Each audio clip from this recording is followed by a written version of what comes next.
नमस्कार, मी doctor Kaustubh तेलन, consultant रुमॅटॉलॉजिस्ट म्हणजेच वातरोग तज्ञ, नागपूर येथे कार्यरत आहे. आज मी तुम्हा सगळ्या श्रोत्यांना रुमॅटॉइड आर्थरायटिस या आजाराबद्दल थोडी माहिती देऊ इच्छितो. रुमॅटॉइड आर्थरायटिस हा एक आपल्या शरीरातील रोगप्रतिकार शक्तीशी संबंधित एक आजार आहे व प्रामुख्याने 20 ते 40 वयोगटातील लोकांमध्ये आणि त्यातल्या त्यात महिलांमध्ये याचं प्रमाण जास्त आढळून येतं. या आजाराची प्रमुख लक्षणे आहेत सांधेदुखी, सांध्यांवर सूज येणे व शरीर अकडणे.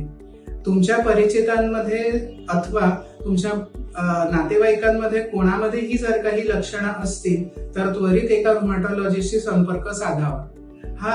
या आजारामध्ये भलेही फक्त सांध्यांवरती आधी लक्षणं दिसत असतील, सांध्यांशी संबंधित आधी लक्षणं आपल्याला दिसत असतील, पण कालांतराने शरीरातील प्रत्येक अवयवांवर या आजाराचा असर पडतो आणि त्यातल्या त्यात फुफ्फुसांवर सगळ्यात जास्त हा असर पडतो, जेणेकरून कधी कधी फुफ्फुस कायमचंही निकामी होऊ शकतं.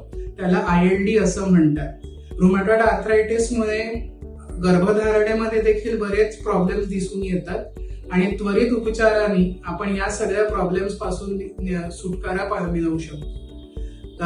माझा सल्ला राहील की तुमच्यापैकी कोणालाही किंवा तुमच्या परिचितांपैकी कोणालाही असे सिम्पटम्स किंवा लक्षणं जर का दिसून येत असतील तर त्वरित एका रुमॅटॉलॉजिस्टशी संपर्क साधावा.